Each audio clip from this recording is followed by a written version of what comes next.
Hello beautiful people, আসসালামু আলাইকুম। আশা করি সবাই ভালো আছেন। আজকের এই ভিডিওটি আমার জন্য খুবই স্পেশাল একটা ভিডিও। আমি এরকম ভাবে কোনো ব্লগ এখনো করিনি, কিন্তু আজকের এই ব্লগটি করতে আসছি একটা বিশেষ কারণ আছে।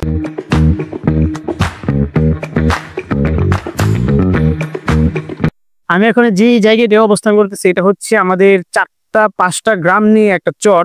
যেই চরে 5টা গ্রামের মানুষ তাদের বিভিন্ন কার্যক্রম পরিচালনা করে থাকে, তাদের জীবিকা আহরণের জন্য এই চরটাকে ব্যবহার করে থাকে।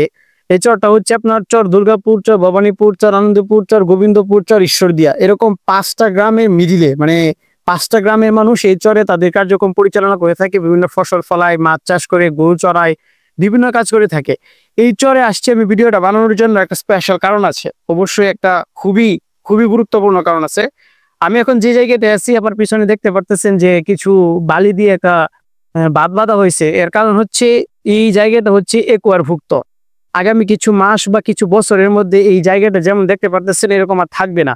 আমি এই জায়গাটা নিয়ে 3টা ভিডিও বানাবো। একটা হচ্ছে এখন, একটা যখন পুরো এই জায়গাটা শুধু বালি আর বালি থাকবে, পাশে হচ্ছে ব্রহ্মপুত্র নদ, ওই পাশে হচ্ছে ব্রহ্মপুত্র নদ, ওইখান থেকে বালু তুলে এই চরটাকে ভরাট করা হবে।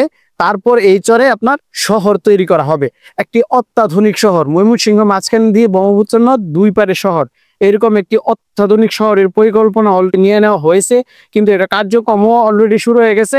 এখানে আপনার বালু ফালা হয়েছে, জমি নিয়ে নেওয়া হয়েছে, জমিতে বরাদ্দ টাকা আসে সে টাকাও দিয়ে দেওয়া হয়েছে। এখন শুধু শহর দেখার অপেক্ষা।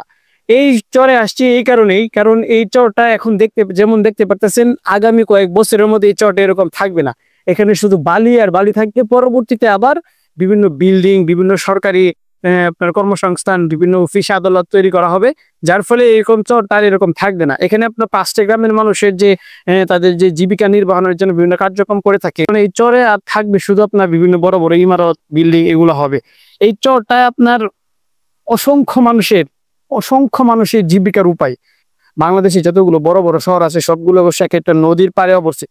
এখানেও পাশে একটা ব্রহ্মপুত্র নদ আছে, এই নদের পাড়ে এই শহরটি, ওই পাশেও শহর, এই পাশে চর।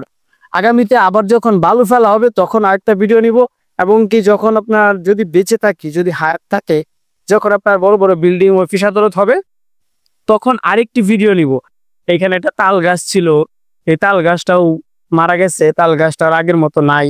এটা আমাদের এলাকার জন্য, 5টা গ্রামের জন্য খুবই বিখ্যাত একটি তাল গাছ, এবং কি এই চরটা অনেক মানুষের একটা আবেগ।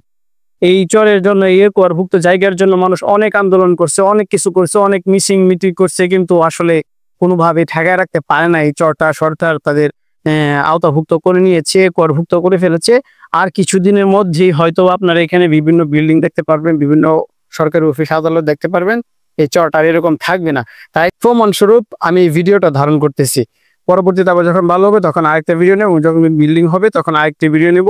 ততদিন সবাই সুস্থ থাকবেন, ভালো থাকবেন। ধন্যবাদ।